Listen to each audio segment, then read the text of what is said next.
ವೀಕ್ಷಕರೇ, ಎಲ್ಲರಿಗೂ ನಮಸ್ಕಾರ. ನಾವಿವತ್ತು ಸೋಯಾ ಚಂಕ್ಸ್ ಪಲಾವ್ ಅಥವಾ ಸೋಯಾ ಚಂಕ್ಸ್ನ ಒಂದು ಬಿರಿಯಾನಿ ಯಾವ ರೀತಿ ಮಾಡೋದು ಅಂತ ನಾವೀಗ ನೋಡೋಣ. ತುಂಬಾ ಚೆನ್ನಾಗಿರುತ್ತೆ. ಸೇಮ್ ನಿಮಗೆ ವೆಜಿಟೇರಿಯನ್ಸ್ಗೂ ನಾನ್ ವೆಜ್ ತಿನ್ನೋ ಒಂದು ಫೀಲಿಂಗ್ ಇರುತ್ತೆ, ಆದರೆ ಪ್ಯೂರ್ ವೆಜ್ ಆಗಿರುತ್ತೆ soya chunks biryani.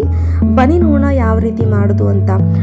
Soya chunks biryani ಮಾಡೋದಕ್ಕೆ ನಾವು ಮೊದಲಿಗೆ ಒಂದು ಪಾತ್ರೆ ಅಥವಾ ನೀವು ಯಾವ ಒಂದು ಕುಕ್ಕರಲ್ಲಿ ಮಾಡ್ತೀರಾ ಅಂತಂದ್ರೂ ಪರವಾಗಿಲ್ಲ, ನಾನೀಗ ಪಾತ್ರೆನಲ್ಲಿ ಮಾಡ್ತಾ ಇದ್ದೀನಿ. ಇದಕ್ಕೆ ನಾನು ಎಣ್ಣೆ ಹಾಕ್ಕೊಳ್ತಾ ಇದ್ದೀನಿ. ನೀವು ಎಷ್ಟು ಅಡುಗೆಗೆ ಬಳಸಬೇಕು, ಮಿತವಾಗಿ ಎಣ್ಣೆ ಬಳಸಿದ್ರೆ ತುಂಬಾ ಒಳ್ಳೆಯದು. ನಾನೀಗ ನೆಕ್ಸ್ಟು ಪಲಾವ್ ಮಾಡೋದಕ್ಕೆ, ಬಿರಿಯಾನಿ ಮಾಡೋದಕ್ಕೆ ಐಟಮ್ಸ್ ಏನೇನು ಬೇಕು, ಚಕ್ಕೆ, ಲವಂಗ, ಸ್ಟಾರು, ಕಸೂರಿ ಮೇಥಿ ಆಗಿರ್ಬೋದು, ಈ ರೀತಿ ಮಸಾಲೆ ಪದಾರ್ಥದ ಎಲ್ಲನೂ ಪ್ಯಾಕೆಟಲ್ಲಿ ಬರುತ್ತಲ್ಲ ಪಲಾವ್ ಪ್ಯಾಕೆಟ್ ಅಂತ, ಅದನ್ನು ತಗೊಂಡ್ರೆ ಸಾಕು. ಅದನ್ನು ಹಾಕ್ಕೊಳ್ತಾ ಇದ್ದೀನಿ. ನೀಟಾಗಿ ಇದನ್ನು ಫ್ರೈ ಮಾಡ್ಕೋಬೇಕು. ಈ ರೀತಿ ಗೋಲ್ಡನ್ ಬ್ರೌನ್ ಬರೋ ರೀತಿ ಮಾಡ್ಕೋಬೇಕು. ಆವಾಗಲೇ ಮಸಾಲ ಪದಾರ್ಥದ ಒಂದು ಸ್ಮೆಲ್ ನಿಮಗೆ ಪಲಾವ್ ಮಾಡಿದಾಗ ಚೆನ್ನಾಗಿ ಅನಿಸುತ್ತೆ. ಇಲ್ಲಿ ಒಂದು ಈರುಳ್ಳಿ ತಗೊಂಡಿದ್ದೀನಿ. ಈರುಳ್ಳಿನ ನಾನು ಈ ರೀತಿ ಉದ್ದ ಉದ್ದ ಕಟ್ ಮಾಡ್ಕೊಂಡಿದ್ದೀನಿ. ಸಣ್ಣ ಸಣ್ಣ ಕಟ್ ಮಾಡ್ಕೊಳ್ಳೋ ಅವಶ್ಯಕತೆ ಇರಲ್ಲ. ಈ ರೀತಿ ಉದ್ದ ಉದ್ದ ಮಾಡಿಕೊಂಡ್ರೆ ಸಾಕು. ಇದನ್ನು ನೀಟಾಗಿ ಗೋಲ್ಡನ್ ಬ್ರೌನ್ ಬರುವ ರೀತಿಯಲ್ಲಿ ಬಾಡಿಸ್ಕೋಬೇಕು. ನಿಮಗೆ ಸೋಯಾ ಚಂಕ್ಸ್ನ ಬಿರಿಯಾನಿ ಮಾಡೋದಕ್ಕೆ ಮೇಯ್ನು ಸೋಯಾ ತೊಗೋಬೇಕಾಗುತ್ತೆ. ಚಂಕ್ಸ್ ಅಂತ ಕರಿತೀವಿ, ಅಂದರೆ ಸಣ್ಣ ಸಣ್ಣ ಉಂಡೆಗಳ ಗಾತ್ರದಲ್ಲಿರುತ್ತೆ, ಅದನ್ನು ಬಳಸ್ಕೋತೀನಿ. ಈಗ ಇದು ಗೋಲ್ಡನ್ ಬ್ರೌನ್ ಬರಲಿ. ಸೋಯಾ ಇದು ಪ್ಯೂರ್ಲಿ ವೆಜ್ ಆಗಿರುತ್ತೆ. ವೆಜಿಟೇರಿಯನ್ಸ್ ಎಲ್ಲ ಇದನ್ನು ಮಾಡ್ಕೋಬಹುದು. ಆ್ಯಂಡ್ ಇದು ನಾನ್ ವೆಜಿಟೇರಿಯನ್ಸ್ಗೆ ತುಂಬ ಇಷ್ಟ ಆಗುತ್ತೆ. ಯಾಕಂದರೆ ಈ ಸೋಯಾ ಚಂಕ್ ವೆಜ್ ಆದ್ರೂ ಇದು ರುಚಿ ನಿಮಗೆ ನಾನ್ ವೆಜ್ ಚಿಕನ್ ಮಟನ್ ರೀತಿಯಲ್ಲಿ ರುಚಿ ಕೊಡುತ್ತೆ. ಬಟ್ ಇದು ಪ್ಯೂರ್ ಅಂದರೆ ಪ್ಯೂರು ವೆಜಿಟೇರಿಯನ್ಸ್ ತಿನ್ನಬಹುದಾದಂಥದ್ದು. ನಾನೀಗ ತುಪ್ಪ ಹಾಕ್ಕೊಳ್ತಾ ಇದ್ದೀನಿ. ಮಿಲ್ಕಿ ಬೇಸ್ನ ತುಪ್ಪ, ತುಂಬ ಒಂದು ಸ್ಪೂನ್ ತುಪ್ಪ ಹಾಕ್ಕೊಂಡ್ರೆ ಯಾವುದೇ ಒಂದು ಅಡುಗೆಗೆ ಮಧ್ಯದಲ್ಲಿ ಹಾಕ್ಕೊಂಡ್ರೆ ಒಂದು ಪರಿಮಳ ಇರುತ್ತೆ. ಆ್ಯಂಡ್ ಆರೋಗ್ಯಕ್ಕೂ ಒಂದು ಒಳ್ಳೆ ಫ್ಯಾಟ್ ಇದು. ಹಾಗಾಗಿ ನಾನು ತುಪ್ಪ ಹಾಕ್ಕೊಳ್ತಾ ಇದ್ದೀನಿ. ತುಂಬ ಪರಿಮಳ ಇರುತ್ತೆ. ಈರುಳ್ಳಿ ಹಾಕ್ಕೊಂಡ್ಮೇಲೆ ಹಾಕ್ಕೊಳ್ತಾ ಇದ್ದೀನಿ. ನೀಟಾಗಿ ತುಪ್ಪ ಎಲ್ಲ ಈರುಳ್ಳಿ ಜೊತೆ ಸೇರಿಕೊಡುತ್ತೆ. ಒಂದು ಟೊಮೊಟೊ, ಸ್ವಲ್ಪ ಬೀನ್ಸ್ ಹಾಕ್ಕೊಂಡಿದ್ದೀನಿ.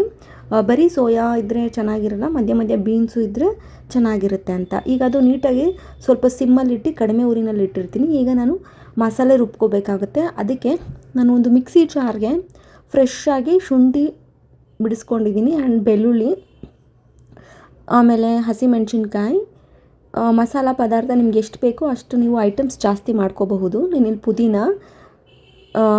ಪುದೀನ ನೀಟಾಗಿ ತೊಳೆದು ಹಾಕ್ಕೊಳ್ತಾ ಇದ್ದೀನಿ. ಕೊತ್ತಂಬರಿ ಸೊಪ್ಪು ನಾನೀಗ ಮಾಡ್ತಾ ಇರೋದು 2-3 ಆಗೋಷ್ಟು ಮಾಡ್ಕೊಳ್ತಾ ಇದ್ದೀನಿ. ಹಾಗಾಗಿ ಸ್ವಲ್ಪ ಮಸಾಲೆ ರುಬ್ಕೊಳ್ತಾ ಇದ್ದೀನಿ. ಕೊಬ್ಬರಿ, ನೀವು ಜಾಸ್ತಿ ಜನಕ್ಕೆ ಮಾಡ್ತಾಯಿದ್ದೀರಾ, 5-6 ಜನಕ್ಕೆ ಅಂದರೆ ನೀವು ಆಗ ಪ್ರಮಾಣನ ನೀವು ಹೆಚ್ಚಿಸ್ಕೊಳ್ಬಹುದು. ನೀವು ಹಸಿಮೆಣಸಿನ್ಕಾಯಿ, ಬೆಳ್ಳುಳ್ಳಿ, ಶುಂಠಿ ಎಲ್ಲ ಜಾಸ್ತಿ ಹಾಕೋಬಹುದು. ನಾನು 2-3 ಮಾಡೋದಕ್ಕೆ ಇಷ್ಟು ಪ್ರಮಾಣ ಹಾಕ್ಕೊಳ್ತಿದ್ದೀನಿ. ನೀರು ಹಾಕ್ಕೊಂಡು ನೀಟಾಗಿ ರುಬ್ಕೊಂಡು ಈಗ ಮಸಾಲೆ ಪೇಸ್ಟ್ ರೆಡಿಯಾಗಿದೆ. ಇದೊಂದು ಹಸಿರು ಕಲರ್ನಲ್ಲಿ ಬರುವಂತಹ ಪಲಾವ್ ಆಗಿರುತ್ತೆ. ನೋಡಿ, ಈ ಒಂದು ಮಿಶ್ರಣ ರುಬ್ಬಿದಾಗ ಹಸಿರು ಬಣ್ಣದಲ್ಲಿದೆ. ಇದನ್ನು ನೀಟಾಗಿ ಹಾಕ್ಕೊಂಡು ನಾನೀಗ ಫ್ರೈ ಮಾಡ್ಕೊಳ್ತೀನಿ. ಇದು ಹಸಿ ವಾಸನೆ ಹೋಗೋವರೆಗೂ ನೀಟಾಗಿ ಮೀಡಿಯಮ್ ಊರಿನಲ್ಲಿ ಫ್ರೈ ಮಾಡ್ಕೊಳ್ತಾ ಇದ್ದೀನಿ. ನೋಡಿ, ಪರಿಮಳ ಅಂತೂ ಮಸಾಲೆದು ಈಗಲೇ ಪಲಾವ್ ಸ್ಮೆಲ್ ಈಗಲೇ ಬರ್ತಾ ಇದೆ. ಅಷ್ಟು ಚೆನ್ನಾಗಿದೆ. ನನಗಂತೂ ಪರಿಮಳನೇ ಬರ್ತಾ ಇರೋದು ನೋಡಿ ಊಟ ಮಾಡಿದಷ್ಟೇ ಖುಷಿ ಆಗ್ತಿದೆ. ತುಂಬ ಚೆನ್ನಾಗಿದೆ. ಇದು ಸೋಯಾ ಚಂಕ್ಸ್ ಅಂತ ಕರಿತೀವಿ. ನಾನು ಇದನ್ನು ನೀಟಾಗಿ ನೀರಲ್ಲಿ ನೆನೆಸಿ ತೊಳೆದಿಟ್ಕೊಂಡು ಹಾಕ್ಕೊತಾ ಇರೋದು. ರುಚಿಗೆ ತಕ್ಕಷ್ಟು ಉಪ್ಪು, ಆಮೇಲೆ ಬಿರಿಯಾನಿ ಪೌಡರ್ ನಾನು MDP ಅವ್ರು ಬಳಸ್ತೀನಿ. ನೀವು ಯಾವುದಾದ್ರೂ ನೀವು ಬಿರಿಯಾನಿ ಪೌಡರ್ 1 ಸ್ಪೂನ್ 2 ಸ್ಪೂನ್ ಹಾಕೋಬಹುದು.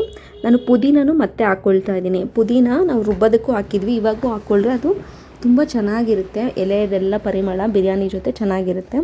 ಸ್ವಲ್ಪ ಕೊತ್ತಂಬರಿ ಸೊಪ್ಪು ಹಾಕ್ಕೊಳ್ತಾ ಇದ್ದೀನಿ. ಸೋಯಾ ಚಂಕ್ಸ್ನ ನೀಟಾಗಿ ತೊಳೆದು ನೆನೆಸಿರೋದು, ಒಂದು 5 ನಿಮಿಷ ಅಂಥದ್ದು ಹಾಕ್ಕೊಂಡಿರೋದು. ಉಂಡೆಗಳು ನೋಡಿ ಯಾವ ರೀತಿ ಇದೆ ಸೋಯಾ ಚಂಕು.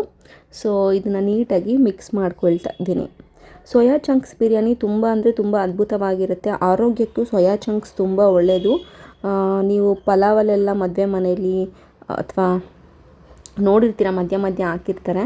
ತುಂಬ ಆರೋಗ್ಯಕ್ಕೆ ಒಳ್ಳೆಯದು ಸೋಯಾ ಚಂಕ್ಸು. ಒಳ್ಳೆ ಕ್ಯಾಲ್ಶಿಯಮ್ ಎಲ್ಲ ಇರುತ್ತೆ ಇದರಲ್ಲಿ, ಮೆಗ್ನೀಷಿಯಮ್, ಕ್ಯಾಲ್ಶಿಯಮ್ ಎಲ್ಲ ಇರುತ್ತೆ. ಆರೋಗ್ಯಕ್ಕೆ ತುಂಬ ಅಂದರೆ ತುಂಬ ಒಳ್ಳೆಯದು ಸೋಯಾ ಚಂಕ್ಸು. ಇದನ್ನು ನೀಟಾಗಿ ಫ್ರೈ ಮಾಡ್ಕೊಳ್ತಾ ಇದ್ದೀನಿ. ಇದು ವೆಜಿಟೇರಿಯನ್ಸ್ ತಿನ್ಬೋದು. ತುಂಬ ಅಂದರೆ ತುಂಬ ಆರೋಗ್ಯಕ್ಕೆ ಒಳ್ಳೆಯದಿರುತ್ತೆ. ನಾನ್ ವೆಜ್ ಅಂತ ಅಂದ್ಕೊಳ್ಳೇಬೇಡಿ, ಇದು ವೆಜ್, ಪ್ಯೂರ್ ವೆಜ್ ಇದು. ನಾನ್ ವೆಜಿಟೇರಿಯನ್ಸ್ಗೂ ತುಂಬ ಇಷ್ಟ, ಯಾಕಂದರೆ ಇದು ಸೇಮ್ ನಾನ್ ವೆಜ್ ರೀತಿಯೇ ರುಚಿ ಬರುತ್ತೆ. ನಾನು ಬಾಸುಮತಿ ಅಕ್ಕಿ ಬಳಸ್ತಾ ಇದ್ದೀನಿ. ನೀಟಾಗಿ ತೊಳೆದಿಟ್ಕೊಂಡು ಹಾಕ್ಕೊಳ್ತಾ ಇದ್ದೀನಿ ಬಾಸುಮತಿ ಅಕ್ಕಿ. ಯಾವುದಾದ್ರೂ ಅಕ್ಕಿನ ನೀವು ಬಳಸ್ಕೋಬಹುದು. ಇದನ್ನು ನೀಟಾಗಿ ಮಿಕ್ಸ್ ಮಾಡ್ಕೊಳ್ತಾ ಇದ್ದೀನಿ. ನೀಟಾಗಿ ಅಕ್ಕಿ ಮಸಾಲ ಪದಾರ್ಥ ಏನೇನಿದೆ ಅದ್ರ ಜೊತೆಗೆ ನೀಟಾಗಿ ಮಿಕ್ಸ್ ಆಗಬೇಕಾಗುತ್ತೆ. ನೀರು ಹಾಕಿದ್ಮೇಲೆ ಸ್ವಲ್ಪ ಜನ ಅಕ್ಕಿ ಬೆರೆಸ್ಕೊಳ್ತಾರೆ, ಬಟ್ ಫಸ್ಟೇ ಅಕ್ಕಿ ಹಾಕ್ಕೊಂಡ್ರೆ ನೀಟಾಗಿ ಮಸಾಲ ಪದಾರ್ಥ ಜೊತೆ ಅಕ್ಕಿ ನೀಟಾಗಿ ಮಿಕ್ಸ್ ಆಗಿ ಆ ರುಚಿ ತುಂಬ ಹೆಚ್ಚಿಸುತ್ತೆ. ಹಾಗಾಗಿ ನಾನು ಯಾವಾಗಲೂ ಈ ರೀತಿ ನೀರಿಗೂ ಮುಂಚೆನೇ ನೆನೆಸಿರುವಂತಹ ಅಕ್ಕಿನ ಹಾಕಿ ಒಂದು ಸ್ವಲ್ಪ ಮಿಕ್ಸ್ ಮಾಡ್ಕೊಳ್ತೀನಿ ಮೊದಲಿಗೆ. ಇದಕ್ಕೆ ಜಾಸ್ತಿ ಇನ್ನೇನು ಖಾರ ಎಲ್ಲ ಬೆರೆಸೋದು ಬೇಕಾಗಿರಲ್ಲ, ಯಾಕಂದರೆ ರುಬ್ಬವಾಗಲೇ ನಾವು ಹಸಿಮೆಣ್ಸಿನ್ಕಾಯಿ ಹಾಕಿರ್ತೀವಿ. ಈಗ ನಾನು ಅಕ್ಕಿ ಎಷ್ಟು ತೊಗೊಂಡಿದ್ದೀವಿ ಅದರ ಡಬ್ಬಲ್ ನಾನು ಲೋಟದಲ್ಲಿ ನೀರು ತೊಗೊಳ್ತಾ ಇದ್ದೀನಿ. ಇದು ಪಾತ್ರೆನಲ್ಲಿ ಮಾಡುವಾಗ ಈ ಅಳತೆ ಇರುತ್ತೆ. ನೀವೇನಾದರೂ ಕುಕ್ಕರ್ನಲ್ಲಿ ಮಾಡ್ತಾಯಿದ್ದೀರ ಅಂದರೆ 1 ಲೋಟ ಅಕ್ಕಿ ತೊಗೊಂಡ್ರೆ 1/4 ಲೋಟ ನೀರು ಅಥವಾ 1.5 ಲೋಟ ನೀರು ಸಾಕಾಗುತ್ತೆ. ಈಗ ನಾನು ನೀಟಾಗಿ ತಳ ಹಿಡಿಬಾರ್ದಲ್ವ, ನೀಟಾಗಿ ಮಿಕ್ಸ್ ಮಾಡ್ಕೋಬೇಕಾಗತ್ತೆ. ತಳ ಹಿಡಿದೇ ಇರೋ ರೀತಿ ನೀಟಾಗಿ ಮಿಕ್ಸ್ ಮಾಡ್ಕೊಳ್ಳಿ. ಈಗ ನೀರು ಹಾಕ್ಕೊಂಡಿದ್ದೀವಿ. ಇದು ನೀಟಾಗಿ ಈಗ ನೀವು ಮೀಡಿಯಮ್ ಉರಿ ಇಟ್ಟು ನೀಟಾಗಿ ಕುದಿ ಬರೋ ರೀತಿ ಮಾಡ್ಕೋಬೇಕಾಗುತ್ತೆ. ನೋಡಿ ಈ ರೀತಿ ಕುದಿ ಬರುತ್ತೆ. ಜಾಸ್ತಿ ಉರಿ ಇಡೋದಕ್ಕೆ ಹೋಗ್ಬಿಡಿ, ಅಕ್ಕಿ ಬೇಯಲ್ಲ. ಆವಾಗ ಮೀಡಿಯಮ್ ಉರಿ ಇಟ್ಟರೆ ಈ ರೀತಿ ಒಂದು ಕುದಿ ಬರೋದಕ್ಕೆ ಸ್ಟಾರ್ಟ್ ಆಗುತ್ತೆ. ಆರೋಗ್ಯಕ್ಕೆ ತುಂಬಾ ಒಳ್ಳೆಯದಿದು. ನೀವು ಮನೇಲಿ ಮಾಡಿ ಟ್ರೈ ಮಾಡಿ, ನೀವೇ ಹೇಳ್ತೀರ ಒಂದು ಸಲ ತಿಂದರೆ ಪುನಃ ನೀವು ಮನೆಯಲ್ಲಿ ವಾರದಲ್ಲಿ ಟ್ರೈ ಮಾಡ್ತಾನೆ ಇರ್ತೀರ. ಅಷ್ಟು ಅದ್ಭುತವಾಗಿರುತ್ತೆ. ರುಚಿಯಲ್ಲೂ ನಿಮಗೆ ಅದ್ಭುತವಾಗಿರುತ್ತೆ, ಆರೋಗ್ಯಕ್ಕೂ ತುಂಬ ಅದ್ಭುತವಾಗಿರುತ್ತೆ. ತುಂಬ ಜನಕ್ಕೆ ಸೋಯಾ ಚಂಕ್ಸ್ ಗೊತ್ತೇ ಇರಲ್ಲ. ನೀವು ಮಾಮೂಲಿ ಎಲ್ಲ ಕಡೆ ಡಿಮಾರ್ಟಲ್ಲಿ ಅಥವಾ ಅಂಗಡಿಗಳಲ್ಲಿ ನಿಮಗೆ ಸೋಯಾ ಚಂಕ್ಸ್ ಸಿಕ್ಕುತ್ತೆ ಪ್ಯಾಕೆಟು. ಒಂದು ಸ್ವಲ್ಪ ಹಾಕಿದ್ರೇ ನಿಮಗೆ ಸೈಜ್ ದಪ್ಪ ಆಗುತ್ತೆ ಬೆಂದಾದ್ಮೇಲೆ. ತುಂಬ ಅದ್ಭುತವಾಗಿರುತ್ತೆ. ನೀವು ಆರೋಗ್ಯಕ್ಕೆ ಇದು ತುಂಬ ಒಳ್ಳೆಯದು. ಈ ರೆಸಿಪಿನ ಟ್ರೈ ಮಾಡಿ.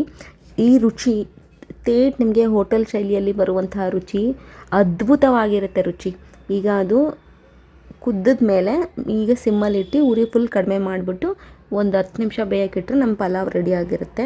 ಈಗ ನಾನು ಮೊಸರು ಬಜ್ಜಿ ಮಾಡ್ಕೊಳ್ಳೋಕ್ಕೆ ಮೊಸರು, ಈರುಳ್ಳಿ, ಟೊಮೊಟೊ, ಸೌತೆಕಾಯಿ, ಪುದೀನ ಸ್ವಲ್ಪ, ಕೊತ್ತಂಬರಿ ಸ್ವಲ್ಪ ಇದನ್ನೆಲ್ಲ ಹಾಕ್ಕೊಂಡು ರುಚಿಗೆ ತಕ್ಕಷ್ಟು ಉಪ್ಪನ್ನು ಹಾಕ್ಕೊಂಡು ಮೊಸರು ಬಜ್ಜಿ ರೆಡಿ ಮಾಡ್ಕೊಳ್ತಾಯಿದ್ದೀನಿ. ಸ್ವಲ್ಪ ಪೆಪ್ಪರ್ ಪೌಡ್ರ್ ಹಾಕ್ಕೊಳ್ತಾಯಿದ್ದೀನಿ. ರುಚಿ ತುಂಬ ಅದ್ಭುತವಾಗಿರುತ್ತೆ.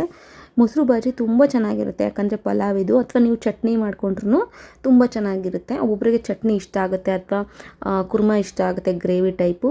ಮೊಸರು ಬಜ್ಜಿಯ ಮಾಡಿಕೊಂಡ್ರು ತುಂಬ ಅದ್ಭುತವಾಗಿರುತ್ತೆ ಕಾಂಬಿನೇಷನ್ನು. ಸೋಯಾ ಚಂಕ್ಸ್ ಪಲಾವ್ಗೆ ಮೊಸರು ಬಜ್ಜಿ ತುಂಬ ಅದ್ಭುತವಾಗಿರುತ್ತೆ. ತುಂಬ ಗಟ್ಟಿ ಮೊಸರು ನಾವು ಬಳಸ್ತಾ ಇರೋದು. ತುಂಬ ನೀರು ಹಾಕ್ಕೊಂಬಿಟ್ರೆ ಮಜ್ಜಿಗೆ ರೀತಿ ಆಗಿಬಿಡುತ್ತೆ. ಸ್ವಲ್ಪ ಗಟ್ಟಿ ಕನ್ಸಿಸ್ಟೆನ್ಸಿ ಇದ್ರೇ ಮೊಸರು ಬಜ್ಜಿ ತುಂಬ ರುಚಿ ಚೆನ್ನಾಗಿರುತ್ತೆ ಪಲಾವ್ಗಳಿಗೆ. ಯಾವುದೇ ಪಲಾವ್ ಮಾಡಿದ್ರು ಈ ರೀತಿ ಗಟ್ಟಿ ಮೊಸರಲ್ಲಿ ಮಾಡ್ಕೊಳ್ಳಿ.